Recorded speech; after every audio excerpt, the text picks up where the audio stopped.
Life is really stressful, and it doesn't matter who you are, what you do, or where you are in life. Life is stressful.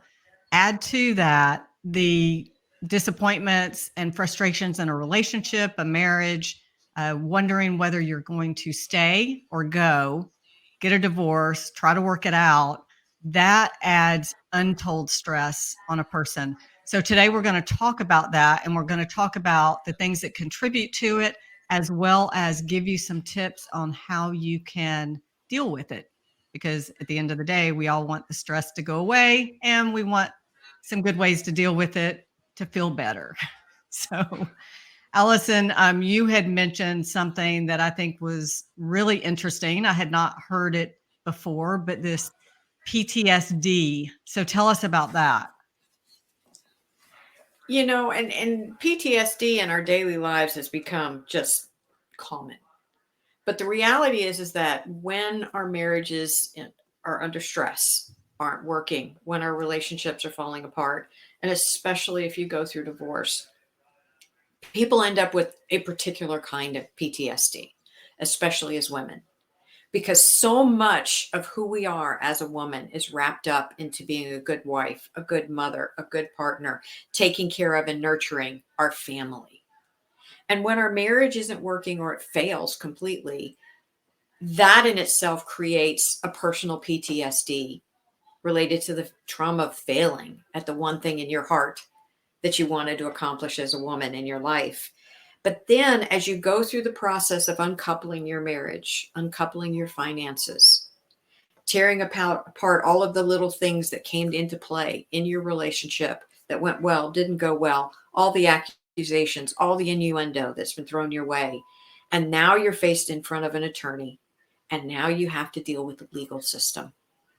By the time you're done, the PTSD is, in my mind, a particular kind of brand of PTSD that as women we suffer from. Because not only have we been beat up by our own expectations, by our husband's expectations, but now we've been beat up by a legal system over which we had no control, and we just spent a lot of money to get done. So that, whether it's a true PTSD or just something I made up, I can't say. But what I can tell you is it's a common thing that I see among the women that I coach is that PTSD, that lingering sense of failure and distress. We're talking about this today because this morning I woke up to a text from one of my coaching clients who had missed her appointment last week, and I just left her alone, but because I didn't want to like chase after her. And so she texted me, she says, "Oh my gosh, I completely forgot our meeting last week." And then she went on to tell me what her week has been like. And she's hitting that wall that we all hit, where you feel like I can't take it anymore. I can't do it anymore. And so just having that message from her, and it did remind me of hitting that wall myself, going through my divorce. And I shared with her some of the things that I had done. But it just brings to light that this is something that people are going through, they will go through. And it reminds me too of this quote. Andy Andrews, the author of the book, The Traveler's Gift, and The Noticer, and dozens more, he has this saying, I've heard him say it a million times. I don't know if it's actually his or not, but he says, everyone is either going through something, about to go through something, or just went through something. And I think that really does sum it up. I mean, we're all going to deal with stress. And particularly if we're splitting up and going through divorce, it's exacerbated. It's so much more. We all can agree that divorce is very stressful. So let's dig into some tips of things that you can do to help calm that stress and get you into a better mental space. What can we do? And, I have a list, and I think you have a list too, but I also have like the things that work for me. And for me, um, probably my first line of defense is to stop what I'm doing and go take a walk outside in nature. That, for whatever whatever it is, that is sort of my first line of defense of trying to calm myself down, calm my thoughts down. You just kind of slow things down so that I can find some degree of peace. What's your go-to? My go-to, and not everyone can do this, is I go out and I pet horses' noses. I have horses, and that's my safe place. So I go out.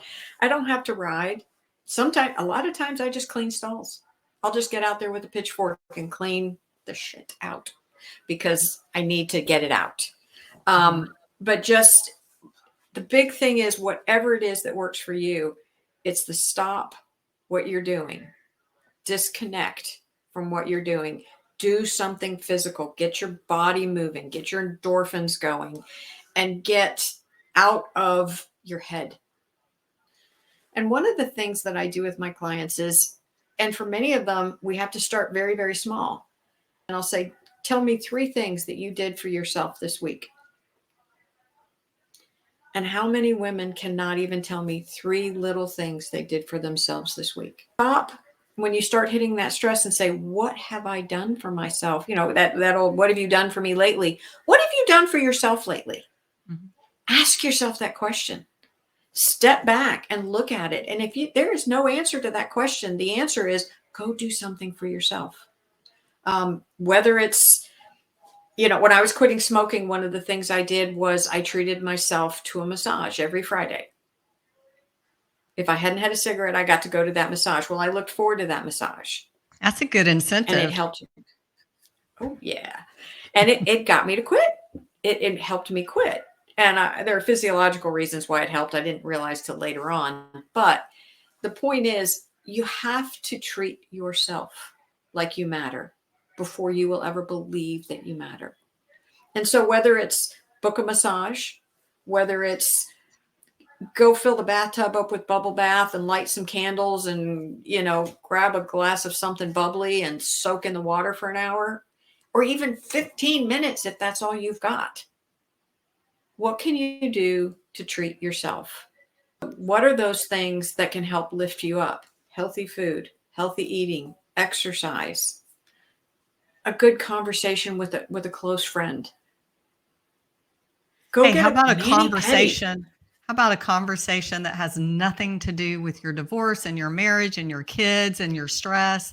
Just an uplifting conversation about something good and positive. Amen. That is the number one thing. Something else that I have noticed is real helpful is when I'm, you know, if I'm down or if I'm struggling with something, is to take my attention off of me and put it on somebody else and go help someone else that's in need. And that makes me feel so much better. And it also helps me put things in perspective. That, you know, the sky's not falling, the world's not over, my house isn't on fire. Yeah, whatever it is I'm going through sucks. If it's divorce, it absolutely sucks. But it does allow you to put things in perspective. It gives you an opportunity of recognizing your blessings.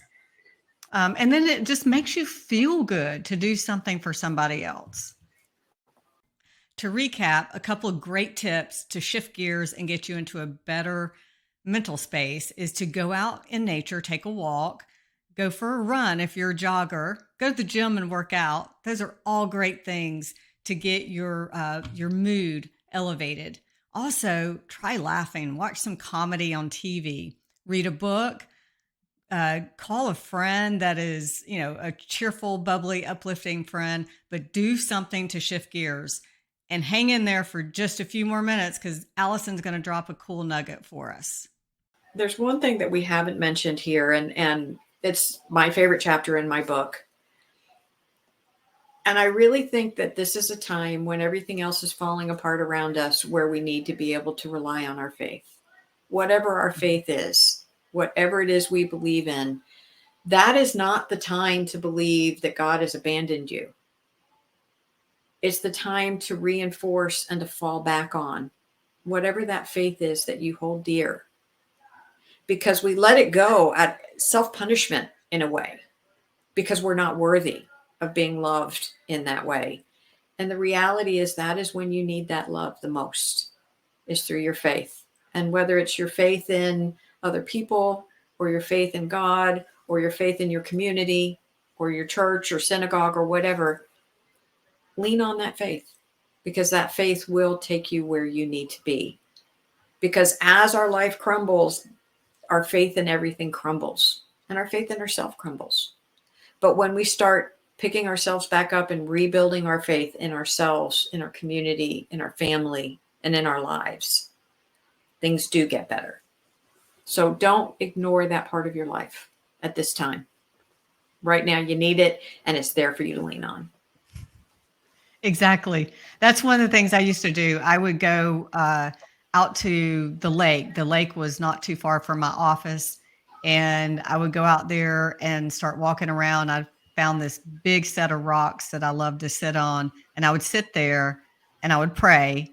And the one mantra that I had throughout my entire divorce and the rebuilding process is, I can do all things through Christ who gives me strength. And I just kept reminding myself, and I'm not trying to go religious on anybody, but I just kept reminding myself that he would fill me and that he would give me strength and that he would lead me out of this mess. And because I didn't feel like I could do it myself. So I think faith, whatever your faith is, whether you're Christian, Jewish, Muslim, Hindu, Buddhist, the whole gamut, or if you have no faith, but you have faith in something else, lean on that. It's excellent advice.